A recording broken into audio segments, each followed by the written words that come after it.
तो फ्लिपकार्ट से शॉपिंग करना अगर आप पसंद करते हो तो वहाँ पे आपको एक बड़ा बेनिफिट मिल जाता है कि आपको बहुत सारे प्रोडक्ट पे अप टू 28% तक का जीएसटी इनवॉइस वाला एक एडिशनल डिस्काउंट देखने के लिए मिल जाता है। अभी एक इनडायरेक्ट डिस्काउंट होता है, बहुत सारे प्रोडक्ट पे मिल जाते हैं जैसे कि mobile, laptop, AC, TV, fridge. अब एक एग्जांपल लेते हैं कि भाई मान लो आपको फ्लिपकार्ट से एक 30,000 रुपए का यहाँ पे टीवी खरीदना है। अब वो जो 30,000 रुपए का टीवी है उसके अंदर 18% जीएसटी भी इंक्लूड होता है, क्योंकि टीवी पे 18% लगता है। सभी प्रोडक्ट पे अलग अलग जीएसटी के यहाँ पे कैटेगरी है।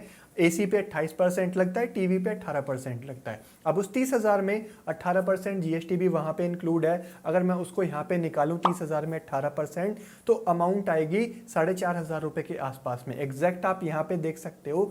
अब उस 30,000 में से मैं वो 4,500 रुपए के आसपास की जो अमाउंट है वो लेस कर दूं तो मैं राउंड फिगर में बोलूं तो 25,000 रुपए के आसपास का वो आपको इनडायरेक्टली टीवी पड़ जाएगा। वो टीवी 30,000 वाला 25,000 में कैसे मिलेगा, कैसे जीएसटी वाला डिस्काउंट आपको मिलेगा, सारा प्रोसेस क्या है, सारी चीजें कैसे होंगी, इस वीडियो में हम सिंपल तरीके से समझने वाले हैं। तो चलो वीडियो को स्टार्ट करते हैं।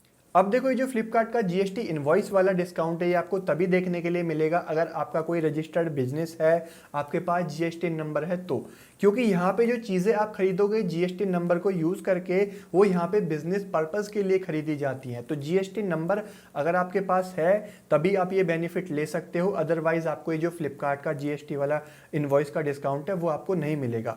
अब अगर आपके पास जीएसटी नंबर है तो आपको ये बेनिफिट कैसे मिलेगा, देखो सिंपल है। फ्लिपकार्ट की ऐप में आप जाओगे, कुछ भी आपको जो भी परचेज करना है जैसे कि mobile, laptop, AC, TV, fridge, इस तरह की जो भी चीज़ आपको परचेज करनी है पहले आप वो सर्च कर लोगे। सर्च करके आप बाय के ऑप्शन पे टैप करोगे, अंदर आप स्क्रॉल करके नीचे जाओगे, वहां पे आपको एक चीज दिखेगी जीएसटी इनवॉइस वाली। अगर वहां पे वो ऑप्शन आ रहा है तो समझ लो उस प्रोडक्ट पे आपको ये जीएसटी का बेनिफिट मिल जाएगा। और अगर उस प्रोडक्ट पे वो जीएसटी इनवॉइस का ऑप्शन नहीं आ रहा है तो समझ लेना उस प्रोडक्ट पे आप ये बेनिफिट नहीं ले पाओगे।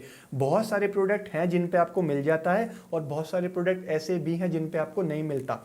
और एक चीज, कई बार सेल आती है फ्लिपकार्ट पे जहां पे प्रोडक्ट की प्राइस बहुत कम हो जाती है, तो ऐसे में वहां पे उस टाइम पे भी जीएसटी इनवॉइस का ऑप्शन हट जाता है। तो जब आप वो प्रोडक्ट परचेज करोगे बाय नाउ पे टैप करके नीचे देख लेना जीएसटी इनवॉइस का ऑप्शन आ रहा है कि नहीं आ रहा है। आ रहा है तो उस पर टैप करना, आपके जीएसटी की वहाँ पे वो डिटेल्स मांगेगा, अपने जीएसटी नंबर और उसकी जो डिटेल्स मांगे वो आप वहाँ पे फिल कर दोगे।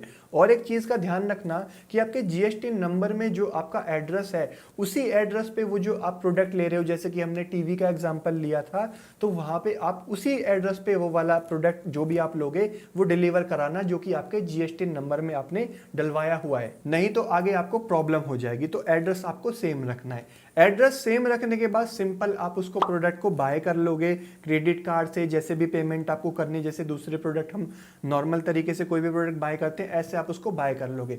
बाय करने के बाद 1-2 दिन में जब भी वो प्रोडक्ट आपके पास डिलीवर हो जाएगा, आप माई ऑर्डर्स में जाना, अंदर उस प्रोडक्ट का आप वहां से इनवॉइस डाउनलोड कर लेना। 1-2 दिन में आपको इनवॉइस मिल जाएगा, आप उसको वहां से डाउनलोड कर लोगे। इनवॉइस डाउनलोड करने के बाद देखो इनवॉइस के अंदर आपको ये भी दिख जाएगा कि उस प्रोडक्ट पे कितने % का आपने सीजीएसटी, एसजीएसटी या आईजीएसटी जो टैक्स है वो पे किया हुआ है। आपको नहीं पता कि इस प्रोडक्ट पे कितना यहाँ पे आपने जीएसटी दिया हुआ है, तो वो वहाँ पे आपको इनवॉइस में पता चल जाएगा।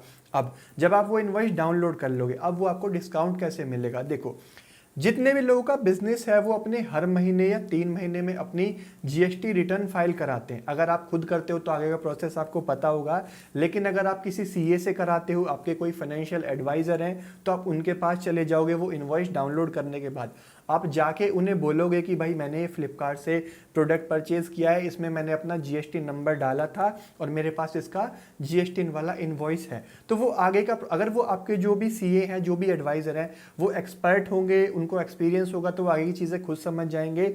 वहाँ पे फिर आगे क्या होगा, आपको इनपुट टैक्स क्रेडिट मिल जाएगा। वो जो आपने प्रोडक्ट परचेज किया है उतना जितना उस पर टैक्स लगा है वो आपको आपके जीएसटी पोर्टल में मिल जाएगा।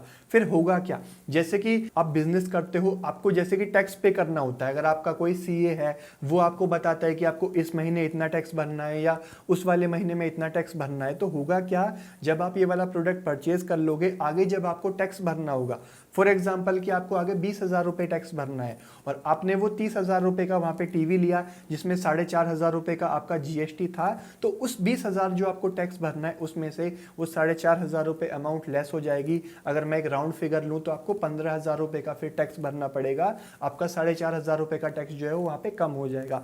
इसलिए मैंने बोला था कि ये एक तरह का इनडायरेक्ट डिस्काउंट है। तो इस तरीके से यहाँ पे फ्लिपकार्ट का जीएसटी इनवॉइस वाला डिस्काउंट वर्क करता है। अब एक और इंपॉर्टेंट चीज मैं आपको बता दूं, देखो जो भी प्रोडक्ट आप फ्लिपकार्ट से ऐसे जीएसटी इनवॉइस वाला खरीदना अगर आप चाहते हो, तो जो भी आपकी बिजनेस की जीएसटी रिटर्न फाइल करता है, आप उससे पहले एक बार पता कर लेंगे, आप कंसल्ट कर लेंगे, कोई सीए है या किसी और से आप कराते हो। कोई भी प्रोडक्ट लेने से पहले आप उनसे पूछ लेना कि बाद में इसका जो इनपुट टैक्स क्रेडिट है वो मिल पाएगा या नहीं मिल पाएगा। ऐसा नहीं है कि आप अपने पर्सनल यूज़ के लिए बहुत सारी चीज़ें अपने ऑफिस एड्रेस पे या आपके जीएसटी नंबर वाले एड्रेस पे आप खरीद के उनको डिलीवर करवा देंगे और बाद में आप उनका जो आईटीसी होता है, इनपुट टैक्स क्रेडिट, वो आप ले लोगे। ऐसा आप नहीं कर सकते। सिर्फ आप लिमिटेड चीज़ों पे ही ले सकते हो। मैंने आपको बताया था स्टार्टिंग में भी कि ये बिजनेस पर्पस के लिए होता है। तो कुछ भी चीज़ इस तरीके से परचेज करने से पहले आपका कोई सीए है या फाइनेंशियल एडवाइजर है, तो पहले आप उनसे पता कर लें कि किस चीज़ का हो पाएगा, कौन सी चीज़ एडजस्ट नहीं हो पाएगी। तो ये सारी चीज़ें आपको ध्यान में रखनी होंगी ये जीएसटी इनवॉइस वाला डिस्काउंट लेने के लिए। होपफुली आपको वीडियो अच्छा लगा होगा, समझ आया होगा। सिंपल तरीके से मैंने बताने की कोशिश करी है कि ये फ्लिपकार्ट का जीएसटी इनवॉइस वाला जो डिस्काउंट होता है वो कैसे वर्क करता है, चीज़ें कैसे होती हैं। अगर वीडियो आपको हेल्पफुल लगा हो, अच्छा लगा हो, तो यहाँ पे लाइक कर देना, चैनल पे न तो सब्सक्राइब करके बेल आइकन प्रेस कर लेना इस तरह की और वीडियोस देखने के लिए। और आप चाहो तो मुझे इंस्टाग्राम पे भी फॉलो कर सकते हो, उसका लिंक आपको नीचे वीडियो के डिस्क्रिप्शन में मिल जाएगा। मैं मिलता हूँ आपसे एक नई वीडियो में, तब के लिए थैंक यू, बाय बाय।